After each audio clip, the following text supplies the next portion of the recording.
नमस्ते दोस्तों, आप सभी का एक बार फिर से स्वागत है हमारे यूट्यूब चैनल टिलिस्मी स्टोरीज़ पर। कैसे हैं आप सब? उम्मीद है कि आप सभी एकदम मस्त होंगे। तो दोस्तों, मैं फिर से हाजिर हूं आपके लिए शैडो गॉड की एक नई और धमाकेदार कड़ी लेकर। लेकिन एपिसोड शुरू करने से पहले अगर आपने अभी तक हमारे चैनल टिलिस्मी स्टोरीज़ को सब्सक्राइब नहीं किया है तो प्लीज़ अभी कर लीजिए। और हाँ दोस्तों, इस कहानी की हर नई कड़ी रोज़ रात को इसी समय आएगी, तो थोड़ा धैर्य रखिएगा।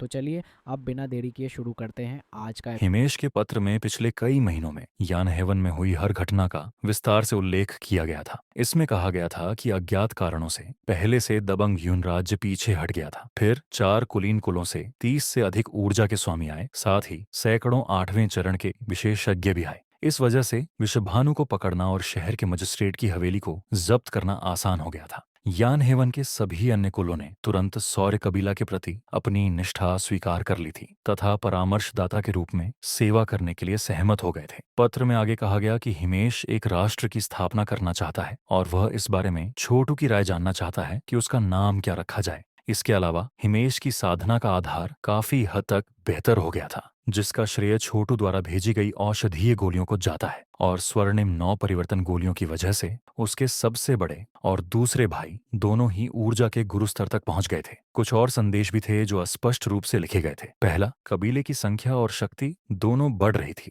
दूसरा, हिमेश ने छोटू को याद दिलाया कि डेमी मॉर्टल इंस्टीट्यूट में अपना नाम बनाना महत्वपूर्ण है। ये कबीले के लिए स्थिर रहने और आपदाओं से बचने का सबसे अच्छा मौका था। तीसरा, हिमेश ने एक बार फिर छोटू की मां का उल्लेख किया और कहा कि उसे हैंगिंग माउंटेन के बारे में अधिक से अधिक जानकारी प्राप्त करने का प्रयास करना चाहिए। अद्भुत, छोटू ने सोचा, सचमुच अद्भुत। कबीला आखिरकार गौरव की नई ऊंचाइयों पर पहुंच रहा है। हिमेश के संदेश में यह भी बताया गया कि विश्वभानु को पकड़ने के बाद उसे एहसास हुआ कि उसके पास शक्तिशाली समर्थक हैं और इसलिए उसने उसकी रिहाई की दलीलों को मान लिया। उसने उसे अपने सभी सलाहकारों और रक्षकों को भी अपने साथ ले जाने दिया। बेशक उसने यान कबीले की सारी संपत्ति जब्त कर ली थी। किसने सोचा होगा कि विश्वभानु अंततः यान हेवन से भाग जाएगा। हालांकि ये देखते हुए कि पिता ने उसे जाने दिया, मुझे आश्चर्य है कि क्या इसका मतलब ये है कि वह एक दिन बदला लेने के लिए वापस आने की कोशिश करेगा। छोटू को पूरा विश्वास था कि समस्याएं सामने आने वाली हैं। ऐसा कोई तरीका नहीं था कि विश्वभानु इस मामले को छोड़ दे। ऐसा कहा जाता है कि विश्वभानु की बेटी वाणी ट्रू ड्रैगन इंस्टीट्यूट की छात्रा थी, इसलिए उसे मारने से भी बड़े नतीजे सामने आते। कम से कम इस तरह से बाद में चीजों को सुलझाने की संभावना बनी रहती। अभी के लिए शायद मुझे घर जाने की जरूरत नहीं है। मुझे पहले लाइफ सीजिंग स्तर तक पहुंचने पर ध्यान केंद्रित करना चाहिए। एक बार ऐसा होने पर यह बात दूर दूर तक फैल जाएगी कि सौर्य कबीला के पास एक लाइफ सीजर है जो हमें अछूता बना देगा। उसके हाथ मुट्ठी में बंद हो गए। माँ, मैं निश्चित रूप से एक दिन हैंगिंग माउंटेन पर जाऊंगा और आखिरकार आपसे पूछूंगा कि आप क्यों गायब हो गई और कभी वापस नहीं आई। वह वास्तव में लाइफ सीजिंग स्तर तक पहुंचने के लिए उत्सुक था। इस बिंदु पर छोटू ने आखिरकार पत्र को दूर रख दिया। आह भरते हुए उसने कहा, तो मेरा कबीला आखिरकार एक स्थिर स्थिति में है। अब मैं वास्तव में डेमी इमोर्टल इंस्टीट्यूट में अपना पावर बेस बनाने पर ध्यान केंद्रित कर सकता हूँ। ऐसा लगता है कि तुम चारों ने हाल ही में सुधार किया है। बेशक, स्वर्णिम ने उत्साह से उत्तर दिया, हमारे कुलों में हमारी स्थिति नाटकीय रूप से सुधरी है और हमारे पास पहले से कहीं अधिक संसाधन है। वास्तव में मेरे कुल के एक लाइफसीजर प्रमुख बुजुर्ग ने व्यक्तिगत रूप से मुझे आशीर्वाद दिया और मेरी ऊर्जा के सागर का विस्तार किया। मेरा कुल चाहता है कि मैं आगे बढ़ता रहूं और अंततः लाइफ सीजिंग स्तर तक पहुंचूं। अगर मैं डेमी इमोर्टल इंस्टीट्यूट में एक कुलीन योद्धा बन सकता हूं तो मेरे कुल को ब्लैक डिफाइड सम्राट राजवंश में बहुत बड़ा लाभ होगा। भाई छोटू, सिफान ने कहा, आप हमारे ड्रैगन मोनार्क सोसाइटी के नेता हैं। क्या आपको लगता है कि आपके पास लाइफ सीजिंग स्तर तक पहुंचने का मौका है? मुझे पता है कि आप पहले से ही लड़ाई में लाइफ सीजर्स पर हावी होने में सक्षम हैं, लेकिन ऐसा लगता है कि आप अभी रुके हुए हैं। क्या यह आपके द्वारा विकसित की गई ऊर्जा कला के कारण है? यदि आपको पता है कि आपको एक और सफलता प्राप्त करने के लिए क्या चाहिए तो बस कह दीजिए और हम भाई आपकी मदद करने का कोई तरीका निकाल लेंगे। हाँ, यह सही है, देवांकर ने कहा। अब हमारे पास कबीले के बहुत सारे संसाधनों तक पहुंच है। शायद जो भी वस्तु आपके पास नहीं है उसे पाने में हम आपकी मदद कर सकते हैं। आखिरकार अगर छोटू लाइफ सीजिंग स्तर तक पहुंच सकता है तो यह उन सभी के लिए एक बड़ा लाभ होगा। चमकती आंखों के साथ छोटू ने कहा, ठीक है, मुझे वास्तव में ऐसी आध्यात्मिक दवाइयों की जरूरत है जो जीवन शक्ति के सार को बढ़ाए। ऐसी पर्याप्त गोलियों के साथ मैं अगले स्तर तक पहुंच सकता हूं। क्या आप लोग इस समस्या का कोई समाधान सोच सकते हैं? आत्मा की गोलियां जो जीवन शक्ति का सार बढ़ाती हैं। चारों दोस्तों ने एक दूसरे को देखा और उनमें से कोई भी बहुत आश्वस्त नहीं लग रहा था। गोल्डन 9 ट्रांसफॉर्मेशन पिल और वायलेट गोल्डन मेरिडियन स्ट्रेंथनिंग पिल जैसी दवाएं बेहद दुर्लभ और कीमती हैं। भले ही आपको उन्हें थोक में खरीदने के लिए कोई जगह मिल जाए, हमारे कबीले शायद ऐसा करने की कोशिश में दिवालिया हो जाए। मैं समझ गया, छोटू ने कहा। उसकी आंखें थोड़ी झुक गईं। कुछ देर सोचने के बाद स्वर्णिम की आंखें चमक उठीं और उन्होंने कहा, लेकिन इसका मतलब यह नहीं है कि हमारे पास कोई और विकल्प नहीं है। अगर हम एकेडमी के लिए किसी काम पर गए तो क्या होगा? क्या मतलब है तुम्हारा? छोटू ने पूछा। मुझे एक काम याद है जिसमें तिलिस्मी लोग आयाम हेवन कॉर्प्स आयाम में सबसे खतरनाक स्थानों में से एक में जाना शामिल था। वहां पवित्र अवशेषों के टुकड़े हैं जो सही मायने में डेमी मॉर्टल इंस्टीट्यूट के हैं। यदि आप पर्याप्त टुकड़े एकत्र करते हैं तो आपको एक बड़ा इनाम मिल सकता है। इसके अलावा वहां एक प्रकार का जादुई पानी है जिसे जीवन शक्ति का झरना कहा जाता है। अफवाहों के अनुसार इसकी एक बूंद में बहुत ज्यादा मात्रा में जीवन शक्ति का सार होता है, जो किसी भी गोल्डन पिल या जादुई दवाई से कहीं ज्यादा है। कुछ दशक पहले कुछ योद्धा वहां गए और कुछ पाया। उसके बाद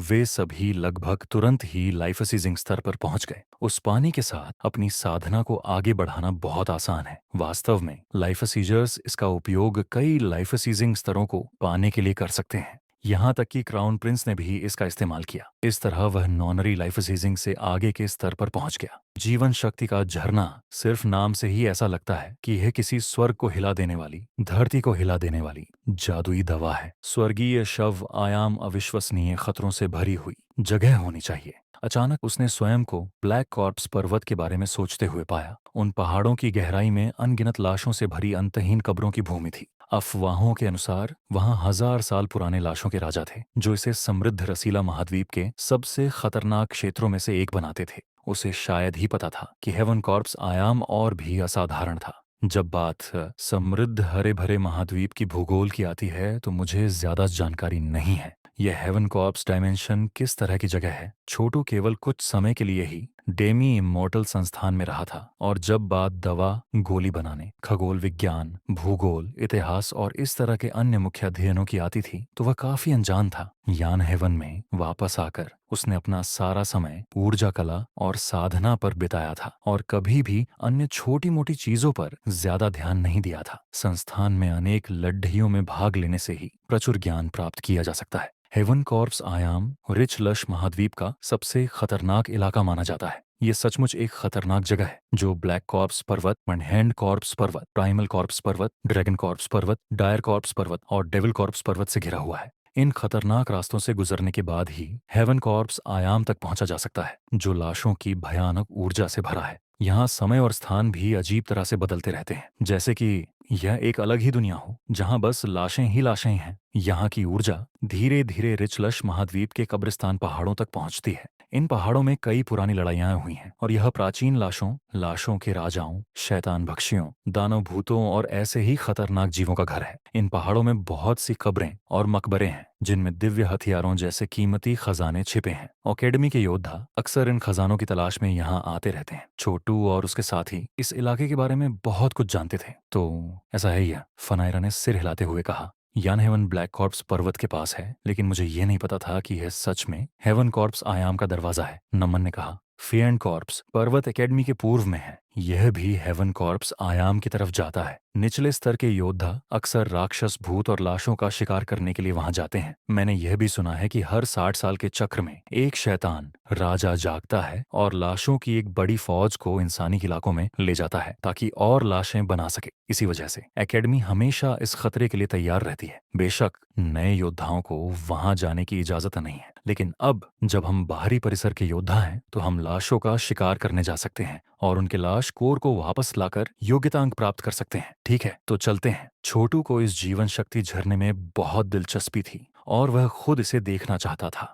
वह यह भी जानना चाहता था कि हेवन कॉर्प्स आयाम किस तरह की जगह है। ये पहली बार था जब उन्होंने सुना था कि इस हरे भरे महाद्वीप से दूसरे आयाम भी जुड़े हुए हैं। लेकिन फिर जब उसके पिता ने उसे बताया कि उसकी माँ हैंगिंग माउंटेन से आई है और उसने पूछा कि वह कहाँ है, तो उसके पिता ने कहा कि वह एक अलग दुनिया है। शायद हैंगिंग माउंटेन भी ऐसा ही कोई आयाम था। वह सोच भी नहीं सकता था कि ऐसी जगहों तक रास्ते बनाने के लिए किस तरह की शक्ति की जरूरत होती होगी। अगर मुझे जीवन शक्ति वाले झरने का पानी मिल जाए तो शायद यह मेरे पिता और भाइयों को भी तरक्की करने में मदद करेगा। ये सोचते हुए पांचों दोस्तों ने अपनी योजनाओं पर और विस्तार से बात की। सब तैयारी करने के बाद वे एकेडमी से निकलकर पूर्व की ओर चल दिए। वसंत का मौसम आ चुका था और धरती गर्म हो रही थी। कई जगहों पर बर्फ पिघल चुकी थी और सूरज की किरणें मिट्टी से नए पौधों को उगा रही थी। छोटू और उसके दोस्त पूरी तेजी से तब तक उड़ते रहे जब तक अंधेरा नहीं हो गया। तभी उन्होंने देखा कि सामने पहाड़ खड़े हैं जो पूर्व से दक्षिण की ओर फैले हुए थे और उनसे भयानक ऊर्जा निकल रही थी। नमन ने अपनी उंगली घुमाते हुए कहा, रोशनी की कला। और तुरंत ही ऊर्जा का एक गोला निकला जिसने तेज रोशनी फैलाई, जिससे उनके चारों ओर बना कोहरा छंट गया। छोटू को पहले से ही लग रहा था कि आगे की विशाल पहाड़ियां सड़ी हुई चीजों से भरी हैं और उनमें लाशों की बहुत सी ऊर्जा महसूस हो रही थी। वहां कुछ जहरीली चीज भी थी जो नाक में लग रही थी। बेशक इस तरह के जहर का उन पर कोई असर नहीं हो सकता था। हम यहाँ हैं, नमन ने कहा। पेंट गॉड पर्वत, चलो चलते हैं। लेकिन जैसे ही उसके मुंह से यह शब्द निकले, एक सीटी जैसी आवाज उनके कानों में पड़ी, मानो कोई हवा में बहुत तेजी से उड़ रहा हो। एक शक्तिशाली ऊर्जा का घेरा उन पर छा गया। लाइफ सीजर, छोटू ने कहा। तभी डेमी इमोर्टल एकेडमी के लगभग 2 दर्जन योद्धा दिखाई दिए। जाहिर है वे भी फेंटकॉर्प्स पर्वतों के रास्ते हेवन कॉर्प्स आयाम तक जाने की सोच रहे थे। उनके साथ 4 लाइफ सीजर थे और उनमें से 3 ने जेंटलमैन सोसाइटी के हरे कपड़े और सफेद पट्टी पहनी हुई थी। जहां तक चौथे की बात है, वह कोई और नहीं बल्कि वज्रा था। 4 लाइफ सीजर और कई अन्य ऊर्जा मास्टरों के सामने छोटू और उसके दोस्त अपने आप ही पीछे हट गए। बदकिस्मती से वज्रा की नजरें बहुत तेज थीं और उसने तुरंत छोटू को पहचान लिया। तो ये तुम हो, उसने कहा। छोटू ने बंगिश को हराकर उस पर गहरी छाप छोड़ी थी। बाद में उसने फनायरा से वादा किया था कि अगर वह उस पर एहसान करने के लिए राजी हो जाती है तो वह उसके लिए उसे मार देगा। बेशक उसकी कुछ और ही योजनाएं थीं और उसने उसके प्रस्ताव को ठुकरा दिया था। जिज्ञासा दिखाते हुए वज्रा जमीन पर उतरा और छोटू की ओर देखने लगा। बेशक उसे यह बिल्कुल भी अंदाजा नहीं था कि छोटू वही व्यक्ति है जिसने रक्तान के साथ उसके द्वंद्व युद्ध में दखल दिया था। अगर उसे पता होता तो शायद उसे खून की उल्टी हो जाती। उस दिन बर्फ जमी हुई थी और छोटू ने अपनी 4 सीजन्स तलवार कला का इस्तेमाल करके खुद को बर्फीले तूफान से ढक लिया था। साथ ही उसके पास इन्फर्नल डेटी प्लेट कवच भी था। कोई भी उस भेष को भेद नहीं सकता था। इसके अलावा वह नरक से आए शैतान देवता की भयानक ऊर्जा से भरा हुआ था। इन सब कारणों से वज्रा को यह भी शक नहीं हुआ कि उसका रहस्यमय प्रतिद्वंद्वी डेमी इमोर्टल एकेडमी का एक योद्धा था। एक बड़े योद्धा ने छोटू और उसके समूह को देखा और कहा, क्या हो रहा है वज्रा? तुम इस लड़के को जानते हो? ये तो बस बाहरी परिसर का एक योद्धा है। चलो चलते हैं। हमें फेंटकॉर्प्स पर्वतों में उस जगह को ढूंढना है जहां से हेवन कॉर्प्स आयाम का रास्ता खुलता है। लाशों की भीड़ जल्द ही आने वाली है, जिसे हल्के में नहीं लेना चाहिए। छोटू के दोस्तों को देखते हुए वज्रा ने कहा, यह चारों कीड़े मकोड़ों से ज्यादा कुछ नहीं है। रहस्यमय तरीके से मुस्कुराते हुए उसने छोटू को देखा और आगे कहा, लेकिन इसे कम मत समझना। जब ये 8वें स्तर पर था तब इसने एक ऊर्जा मास्टर को हराया था। इसके अलावा फनायरा इससे बहुत नफरत करती है। वह एलीट योद्धाओं के कॉलेज में बहुत प्रभावशाली है और खुद क्राउन प्रिंस उसका मार्गदर्शन कर रहे हैं। बहुत जल्द वह एक लाइफ सीजर भी बन जाएगी। अफवाहों के अनुसार क्राउन प्रिंस ने उसे जीवन शक्ति के झरने के पानी की 3 बूंदें दी हैं। नमन ने कहा, बड़े भाई वज्रा, देवियों और सज्जनों, नमस्कार। आपके जो भी जरूरी काम है हम उनमें दखल देने की हिम्मत नहीं कर सकते। ये कहकर वह और उसका समूह जाने के लिए मुड़ गए। वहीं रुको, वज्रा ने गंभीर आवाज में कहा। धड़कनें तेज होने लगी। छोटू वहीं रुक गया। वह वज्रा को अच्छे से जानता था और उसके बारे में उसकी कोई अच्छी राय नहीं थी और अब ऐसा लग रहा था कि वह शायद झगड़ा करने की कोशिश कर रहा है। उससे पहले कि छोटू स्थिति के बारे में कुछ सोच पाता, वज्रा ने कहा, छोटू, तुमने 9वें स्तर के बंगिश को तब हराया था जब तुम केवल 8वें स्तर पर थे। अब तुम एक ऊर्जा मास्टर हो, इसलिए शायद तुम पहले से भी ज्यादा ताकतवर हो। मैंने सुना है कि इसका एयर मास्टरी प्लांट से कुछ लेना देना है। क्या यह सच है? सिर्फ अफवाहों पर भरोसा करने के बजाय तुम हमें क्यों नहीं दिखाते कि क्या तुम में वाकई में कुछ दम है? अगर तुम में है तो ठीक है, क्या पता। ये तीनों यहाँ जेंटलमैन सोसाइटी के विशेषज्ञ हैं। वे तुम्हें भर्ती करने में दिलचस्पी ले सकते हैं। जेंटलमैन सोसाइटी के योद्धाओं के नेता ने कहा। उसकी आंखों में उत्सुकता चमक रही थी। तो तुमने एयर मास्टरी प्लांट का इस्तेमाल किया और तुमने 9वें स्तर के विशेषज्ञ को तब हराया जब तुम केवल 8वें स्तर में थे। इससे लगता है कि तुम में कुछ बात है। क्या ख्याल है? हमें अपनी ऊर्जा कला का प्रदर्शन करके दिखाओ और अगर हम प्रभावित हुए तो हम तुम्हें एक आधिकारिक परीक्षा देंगे। अगर तुम पास हो गए और तुम अपनी वफादारी साबित कर पाए तो तुम जेंटलमैन सोसाइटी में शामिल हो सकते हो। एक परीक्षा अपनी वफादारी साबित करने के लिए, उनके समाज में शामिल होने के लिए। छोटू को यह समझने में बस एक पल लगा कि वज्रा क्या करने वाला था। डेमी इमोर्टल एकेडमी में gentleman society crown Prince society के बाद दूसरे नंबर पर थी। उनके साथ जुड़ने से निश्चित रूप से फायदा होता। हालांकि उनके शामिल होने के लिए बहुत सख्त नियम होंगे और इसमें निश्चित रूप से उनके समाज के विचारों का प्रचार करना शामिल होगा। छोटू को इस तरह से बंधना पसंद नहीं था। इसके अलावा वे उसे एक बहुत ही मुश्किल परीक्षा में भी डाल देंगे और वज्रा को उम्मीद थी कि इस प्रक्रिया में वह मारा जाएगा। वज्रा जेंटलमैन सोसाइटी का सदस्य नहीं था, लेकिन उसकी बातों में फिर भी बहुत दम था और जाहिर तौर पर वह नेताओं को इशारा कर रहा था कि उन्हें यह तथाकथित परीक्षा फेनकॉर्प्स पर्वत में ही लेनी चाहिए। अगर छोटू ने इसमें शामिल होने से मना कर दिया तो यह जेंटलमैन सोसाइटी का खुला अपमान होगा, और अगर उसने हाँ कर दी तो कौन जानता था कि वह जिंदा वापस एकेडमी पहुंच पाएगा या नहीं। वज्रा एक ही तीर से दो शिकार कर रहा था। उसने सिर्फ कुछ शब्द कहे थे और फिर भी छोटू को बहुत मुश्किल स्थिति में डाल दिया। इसके अलावा वज्रा की आंखों में दिख रही भयानक चमक से सभी को यह साफ हो गया था कि उसका असली इरादा क्या था। चलो छोटू, वज्रा ने शांत मन से कहा, देखते हैं कि क्या तुम में उनके साथ जुड़ने लायक क्षमता है भी या नहीं। तुम क्या कहते हो? क्या तुम्हें पता है कि एकेडमी में कितने योद्धा जेंटलमैन सोसाइटी में शामिल होने के लिए मरे जा रहे हैं? छोटू मन ही मन में हंसा और बोला, माफ करना, मुझे जेंटलमैन सोसाइटी में शामिल होने में कोई दिलचस्पी नहीं है। मुझे अपनी आजादी और स्वतंत्रता की आदत हो गई है।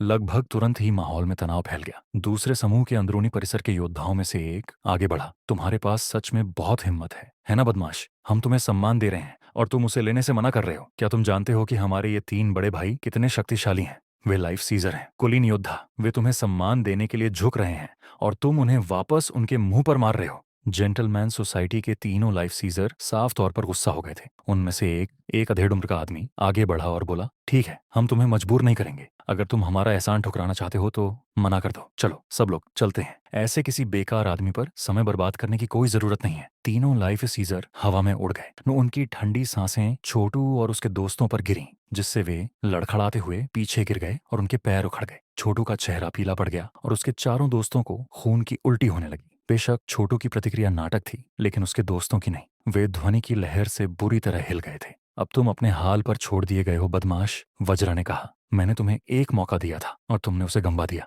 बहुत जल्द तुम्हें पता चल जाएगा कि तुम कितने बेवकूफ थे। ये कहकर वह घने काले फेंटकॉर्प्स पहाड़ों में और भी दूर उड़ गया। काफी देर बीतने के बाद छोटू रेंगकर अपने पैरों पर खड़ा हुआ। उसकी आंखों में बदला लेने की इच्छा चमक रही थी। अपनी उंगली हिलाते हुए उसने अपने चार दोस्तों में सुखदायक सच्ची ऊर्जा की चार धाराएं भेजी, जिससे वे ठीक हो गए। स्वर्णिम ने अपना सिर हिलाया। उसके चेहरे पर कड़वाहट झलक रही थी। छोटू, वह वज्रा सच में कमीना है। उसके बड़बोलेपन की वजह से हमने जेंटलमैन सोसाइटी को नाराज कर दिया है। इससे आगे चलकर मुश्किलें होंगी। चिंता मत करो, छोटू ने जवाब दिया। वज्रा को जल्द या बाद में अपने ही शब्द वापस लेने होंगे। ये कहकर उसने अपने कपड़ों से सारी कीचड़ और गंदगी साफ करने के लिए कुछ कंपन भेजे। वह फेंटकॉर्प्स पर्वत के इतने करीब जमीन जहरीले पदार्थों और गंदगी से भरी हुई थी और उसमें सड़ी हुई मछली जैसी बदबू आ रही थी। दरअसल वह कीचड़ लगभग सड़ते हुए मांस जैसा लग रहा था और उल्टी करने का मन कर रहा था। कभी कभी कीचड़ से हड्डियां भी बाहर निकल आती थीं, जो शायद बहुत पहले कभी वहां मरने वाले लोगों के अवशेष थे। छोटू ने सुना था कि कैसे कभी कभी पहाड़ों से लाशों की भीड़ निकलकर जीवित लोगों की दुनिया पर हमला कर देती है, उनके मांस को खा जाती है और लाशें पैदा करके पहाड़ों में लाशों की ऊर्जा को बढ़ाती है। ब्लैक कॉर्प्स पर्वतों में अपने अनुभवों के आधार पर वह जानता था कि कई पहाड़ी चोटियां असल में पुराने समय के महान लोगों की समाधियां हैं और वे हर तरह के खजानों से भरी हुई जगह हैं। बेशक इन पहाड़ों में डेमी इमोर्टल एकेडमी के योद्धा भी दफन थे, जो गलत जगह पर चले गए थे और कभी वापस नहीं लौटे। वी लाइट शील्ड अपना आपा वापस पाकर पांचों के समूह ने अपनी सुरक्षात्मक ढालें चालू कर दी, जो उनके चारों ओर धुंधली अंडे के आकार की दीवारों की तरह दिखाई दी। यह एकेडमी की एक आम कला थी, जिसमें सभी प्रकार की बुरी ताकतों से बचने के लिए सच्ची ऊर्जा का इस्तेमाल किया जाता था। जैसे जैसे वह आगे बढ़ते गए, जहरीली ऊर्जा, लाशों की ऊर्जा और नुकसान पहुंचाने वाली ऊर्जा सभी मजबूत होती गई। यह लगभग हैरानी की बात थी कि इस जगह पर पेड़ उग सकते थे। बेशक वे बिल्कुल अजीब और अनोखे थे, बिना पत्तियों के, और उनका रंग हड्डी जैसा था। ऐसा लग रहा था मानो वे सच में हड्डियों से बने हों। नमन ने बताया, हड्डी के पेड़ फेंटकॉर्प्स पर्वतों में ही पाए जाते हैं। उनसे सावधान रहना और बिल्कुल भी उनके करीब मत जाना। वे हड्डियों के भाले जैसी चीजें निकाल सकते हैं, जो ज्यादातर तरह की सुरक्षात्मक सच्ची ऊर्जा को भेद देती हैं। उनकी वजह से कई योद्धाओं की मौत हो चुकी है। जैसे ही उसके मुंह से ये शब्द निकले, पास के एक पेड़ से अचानक दर्जनों भाले जैसे हड्डियों के कांटे निकले, जो तेज गति से हवा में घूमने लगे। उसी समय कीचड़ के अंदर से अचानक कंकाल जैसे हाथ ऊपर आए और छोटू के टखनों को पकड़ लिया और उसे कीचड़ में खींचने की कोशिश करने लगे। धमाका, छोटू ने अपनी ऊर्जा कला दिखाई जिससे हड्डियों के कांटे टूट गए। फिर उसने अपना पैर नीचे पटका जिससे कंकाल के हाथ नष्ट हो गए। हवा में ऊपर की ओर उड़ते हुए उसने हथेली से वार किया जो हड्डी के पेड़ से टकराया और उसे जमीन से उखाड़ दिया। जमीन में बने छेद से काला धुआं निकल रहा था। जाहिर है यह अनजान जगहों की ओर जाने वाला रास्ता था। तुम सब उस पहाड़ पर क्यों नहीं चले जाते? छोटू ने दूर की ओर इशारा करते हुए सुझाव दिया। वहां से तुम बेहतर तरीके से समझ पाओगे कि क्या हो रहा है। मुझे पूरा यकीन है कि उस हड्डी के पेड़ को नियंत्रित करने वाली कोई रहस्यमय शक्ति थी और वह जमीन के नीचे से आ रही थी। शायद ये कोई लाशों का राजा है। मैं नीचे जाकर इसकी जांच करने वाला हूँ, देखूंगा कि क्या कोई खजाना है। ठीक है भाई छोटू, हम समझ गए। जल्दी से आपस में बात करके सब राजी हो गए और फिर छोटू अंधेरी सुरंग में उड़ गया। इस बीच उसके दोस्त उस पहाड़ की ओर बढ़ गए जिसकी ओर उसने इशारा किया था। जैसे ही छोटू सुरंग में घुसा उसे एक भयानक हवा महसूस हुई जिसने तुरंत उसकी नाक में दम कर दिया। सुरंग नीचे और नीचे जाती रही, एक भूल भुलैया की तरह घूमती मुड़ती और लहराती रही। यह सचमुच किसी कब्र के रास्ते की तरह लग रहा था। आखिरकार सड़ने की बदबू गायब हो गई और दीवारें पत्थर की बन गईं।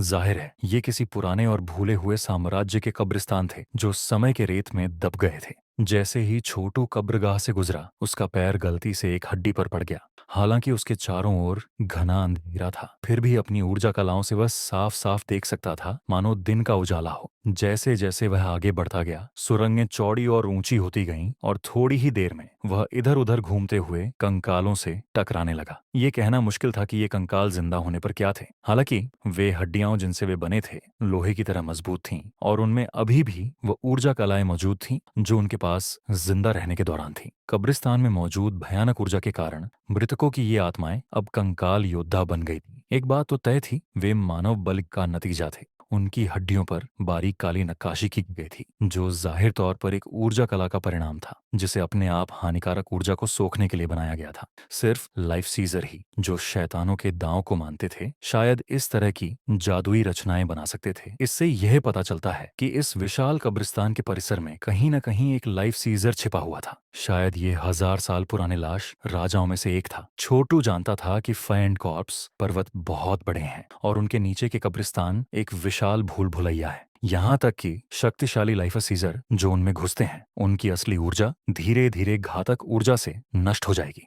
ऐसी स्थिति में अगर वे सच में उस 1000 साल पुराने लाश राजा से मिलते हैं तो उन्हें निश्चित रूप से मार दिया जाएगा। लेकिन छोटू अलग था क्योंकि वह ऐसी सच्ची ऊर्जा पर निर्भर था जो जीवन ग्रहण स्तर से कहीं ऊपर थी। वह आसानी से धरती की गहराई में जा सकता था। इसके अलावा उसका हेलफायर क्रूसिबल सच में घातक ऊर्जा और लाशों की ऊर्जा को शुद्ध कर सकता था और उसे किसी उपयोगी चीज में बदल सकता था। जैसे जैसे वह आगे बढ़ता गया उसके आसपास कई कदमों की दूरी पर मौजूद सारी घातक ऊर्जा और लाशों की ऊर्जा उबलने लगी जिससे हवा में सल्फर जैसी गंध भर गई। उसी समय पत्थर की दीवारें इस तरह से झुकने लगीं मानो वे किसी भी पल लावा में बदल जाएंगी। छोटू जिस भी मोड़ से गुजरा उसे और भी ज्यादा कंकाल दिखाई दिए। जल्द ही उसने कुछ ऐसे कंकाल देखे जिनमें अभी भी चमड़ी या बालों के टुकड़े लगे हुए थे। कुछ में तो भूतियां लपटें भी थीं जो उनकी आंखों के काले गड्ढों में टिमटिमा रही थीं। अचानक से वे लाशें थीं जो दानव शैतान बनने के लिए सच्ची ऊर्जा का इस्तेमाल कर रही थीं। एक कंकाल दिखाई दिया जो खून से लथपथ था।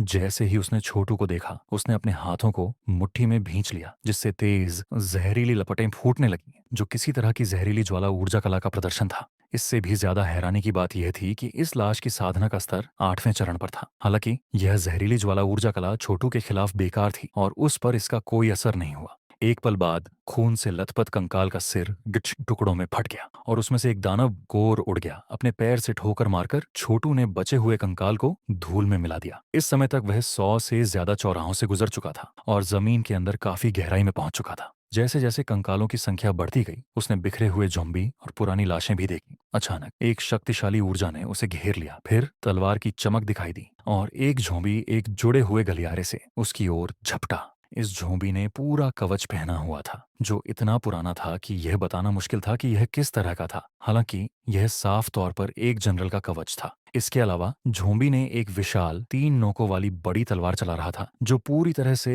एक आदमी की लंबाई के बराबर थी। ज़ॉम्बी मजबूत और अच्छी तरह से बना हुआ था। उसमें सच्ची ऊर्जा थी और कुछ शानदार ऊर्जा कला के अवशेष भी थे। 9वें स्तर की शक्ति के साथ उसने चिल्लाते हुए अपनी तलवार से वार किया। फीन कॉर्प्स पर्वत सचमुच एक बहुत बड़ा दफन क्षेत्र था जहां शैतानों के दांव के किसी बड़े गुरु ने पुरानी लाशों को सोचने समझने की शक्ति दी थी। जिंदगी में वे ऊर्जा के बड़े जानकार थे, लेकिन मरने के बाद वे एक ही तरह की सोच वाले लाश राक्षसों में बदल गए। अब वे अपनी साधना में पहले से भी ज्यादा तेजी से आगे बढ़ सकते थे, और क्योंकि वे ज़ॉम्बी थे इसलिए वे जिंदा रहने से भी ज्यादा मजबूत थे। प्राचीन लाश ने अजीब भाषा में चिल्लाते हुए अपनी तलवार छोटू की ओर घुमाई। जवाब में छोटू ने बेपरवाही से अपना हाथ हिलाया, जिससे वह बड़ी तलवार टूट गई। फिर उसने अपनी उंगली हिलाई, जिससे वसंत के रेशम के कीड़ों की तरह बारिश होने लगी। तलवार की ऊर्जा के कई धागे प्राचीन लाश के सिर में घुस गए, जिससे उसके मुंह से एक जेड की गोली निकल पड़ी। यह गोली, जो लगभग लोंगन फल के आकार की थी, नसों से ढकी हुई थी, जिससे यह बिल्कुल आंख की पुतली जैसी लग रही थी। छोटू को उस जेड में बहुत ज्यादा सच्ची ऊर्जा महसूस हो रही थी, जो ऊर्जा के मास्टर के अंदर मौजूद ऊर्जा के पूरे सागर के बराबर थी। यह निश्चित रूप से स्पिरिट जेड का एक दुर्लभ टुकड़ा था, जिसे सच्ची ऊर्जा इकट्ठा करने के लिए बनाया गया था। छोटू को याद आया कि उसने सुना था कि विश्वभानु के पास एक अंगूठे की अंगूठी थी, जिसका काम भी ऐसा ही था, जिसे बहुत कीमती माना जाता था। हालांकि यह उसके पास मौजूद हार्ट ऑफ सी रिंग के बराबर नहीं थी, फिर भी यह ऐसी चीज थी जिसे देखकर डेमी इमोर्टल एकेडमी के योद्धा ललचा जाते। जाहिर है लाश के जनरल के मुंह में जेड की आंख ने उसे सड़ने से बचाया था। इसके बिना प्राचीन लाश पलट गई और फट गई, जिससे आसपास के कई ज़ॉम्बी भी नष्ट हो गए। यह खजाना है। मुझे सच में ऐसी किसी चीज की जरूरत नहीं है, लेकिन शायद पिताजी को इसकी जरूरत हो। एक ऐसा उपकरण जो सच्ची ऊर्जा जमा करता है, आपको लड़ाई में बहुत अधिक शक्तिशाली बना सकता है। इसे उसके एयर मास्टरी प्लांट के साथ मिला दो और वह शायद एक लाइफ सीजर के साथ लड़ाई में भी बच सकता है। उस आंख को दूर रखते हुए छोटू उत्सुकता से अपने रास्ते पर आगे बढ़ता रहा।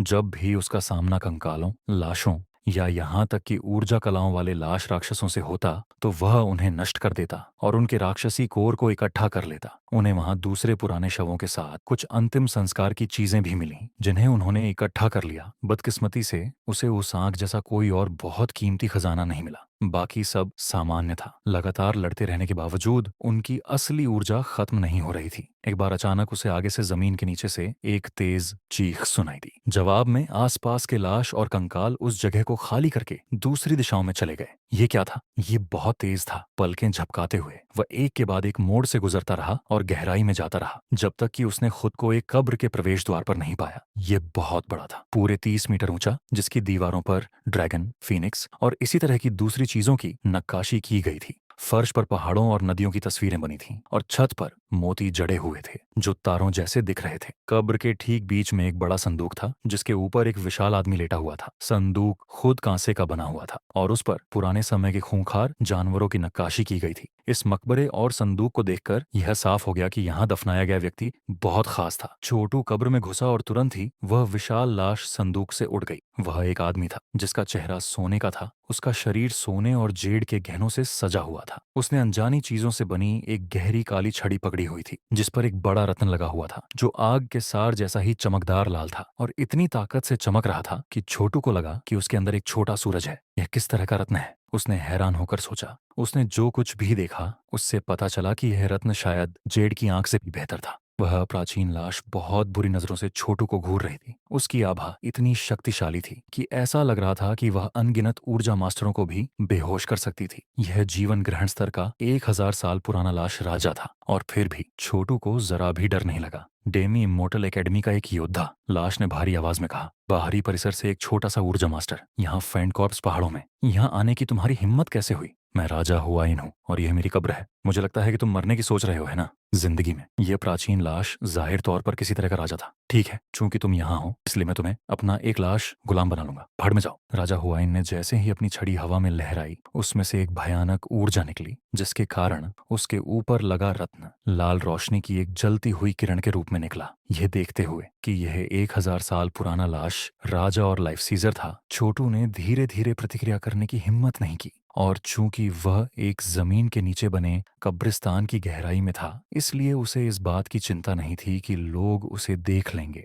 बिना किसी हिचकिचाहट के उसने नरक कुचलने वाले गॉड मेहमत की ताकत का इस्तेमाल किया। अपने नरक के देवता का भाला, शैतान के पंख और नरक के देवता का कवच पहन लिया। उसके ऊपर काला कवच लहराने लगा। उसके हाथ में एक लंबा भाला दिखाई दिया और उसके विशाल पंख फड़फड़ाने लगे, जिससे तूफानी हवा चलने लगी। जब भाले का सामना जलती हुई लाल रोशनी से हुआ तो उसने उसे निगल लिया और फिर अनगिनत भाले राजा हुआइन पर टूट पड़े। छोटू एक तूफान की तरह हमला कर रहा था और उम्मीद कर रहा था कि वह इस लाइफ सीजर को जल्द से जल्द खत्म कर देगा। कोई भी लाइफ सीजर बचकर भाग नहीं सकता था, खासकर ये देखते हुए कि एक ऊर्जा मास्टर के रूप में छोटू अब स्वर्ग और पृथ्वी की आत्मा ऊर्जा के बारे में ज्यादातर लाइफ सीजरों से ज्यादा समझता था। अभी वह इस लाश राजा का उपयोग करके खुद को यह साबित करने की उम्मीद कर रहा था कि वह कितना शक्तिशाली है। खुद को काबू में रखना चाहता था और स्वर्ग और पृथ्वी के बारे में और ज्ञान प्राप्त करना चाहता था, और यह सब वह अपनी अगली तरक्की को जल्द से जल्द पाने की उम्मीद में कर रहा था। इसके अलावा अगर वह अध्ययन के लिए एक लाइफ सीजर का दानव कोर हासिल कर सकता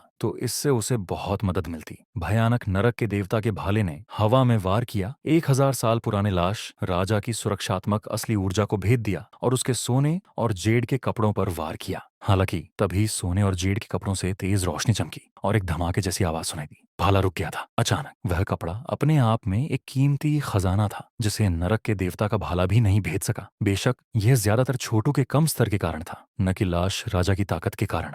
फेंड कॉर्प्स पर्वत के नीचे फैले हुए भूमिगत कब्रिस्तान में छोटू को 1000 साल पुराना शव राजा कब्रान मिला और उसने तुरंत उस पर हमला कर दिया। अगर डेमी इमोर्टल इंस्टीट्यूट के नेतृत्व को इस बारे में पता चलता तो वे हैरान हो जाते। आखिरकार फेंड कॉर्प्स पर्वत के कब्रिस्तान किसी भूल भुलैया से कम नहीं थे। यहाँ तक कि लाइफसीजर जो ज़ॉम्बी की सेना द्वारा फंस गए थे वे भी अपनी असली ऊर्जा खोकर मर सकते थे, और अगर वे सभी कंकालों और ज़ॉम्बी को हराने में कामयाब भी हो जाते तो भी 1000 साल पुराने लाश राजा का सामना करने पर उनका वही हाल होता। इसके बावजूद अजीब छोटू ने अभी तक अपने रास्ते में आने वाली हर चीज को नष्ट कर दिया था और उसमें अभी भी भरपूर ऊर्जा थी। धमाका, दोनों एक दूसरे से टकराए और फिर पीछे हट गए। अपनी आंखों में बुरी चमक भरकर कब्रान ने छोटू को घूरते हुए कहा, ये कौन सा कुंफू है? तुम कोई साधारण ऊर्जा के गुरु नहीं हो, तुम सच में एक लाइफ सीजर की तरह ताकतवर हो। तुम कौन हो? मुझे ये मत कहना कि डेमी इमोर्टल इंस्टीट्यूट में कोई असली प्रतिभाशाली व्यक्ति सामने आया है। छोटू ने गहरी सांस ली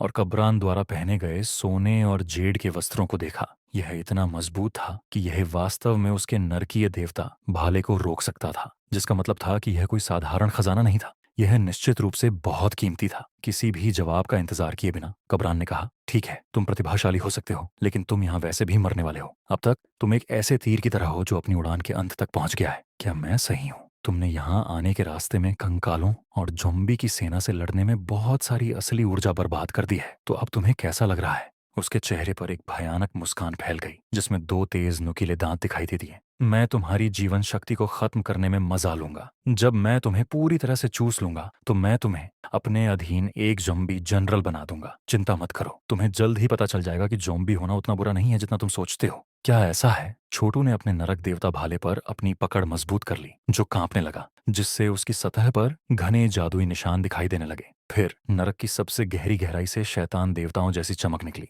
जाहिर है छोटू अपनी मर्जी के अनुसार लड़ने के लिए तैयार था। अपनी नई ऊर्जा कला सीखने के बाद से उसे कभी ऐसा मौका नहीं मिला था, लेकिन अब जब उसे कोई देखने वाला नहीं था और उसके सामने 1000 साल पुराना शव राजा खड़ा था तो वह बिल्कुल यही करने वाला था। अब मरने का समय आ गया है, उसने साहसपूर्वक चिल्लाया। अचानक उसका नरकीय देवता भाला पहले से 10 गुना ज्यादा ठोस हो गया, जिससे अनगिनत गहरे सुनहरे डिजाइन प्रकट हुए जो ऐसे धड़क रहे थे जैसे उनके भीतर तरल बह रहा हो। हैरानी की बात यह थी कि वह तरल पदार्थ वास्तव में खून था, छोटू का खून। हथियार में मौजूद असली ऊर्जा के साथ अपने खून को मिलाकर यह अब सिर्फ ऊर्जा हथियार नहीं रह गया था, बल्कि यह एक असली हथियार बन गया था। एक शैतान देवता का हथियार जो पाताल लोक पर राज करता था और अपमानित देवताओं को मारने के लिए इस्तेमाल किया जाता था। जैसे ही उसका भाला हवा में घूमा, प्राचीन भूत देवताओं की रहस्यमयी और असीम शक्ति से कांपता हुआ ऐसा लगा जैसे वह इस दुनिया में नहीं बल्कि किसी और दुनिया या आयाम में मौजूद हो। प्राचीन भूत देवताओं की चीखें हवा में गूंजने लगीं और पलक झपकते ही भाला कब्रान के गले की ओर बढ़ गया। कब्रान के पास रक्षात्मक शव ऊर्जा की एक परत थी,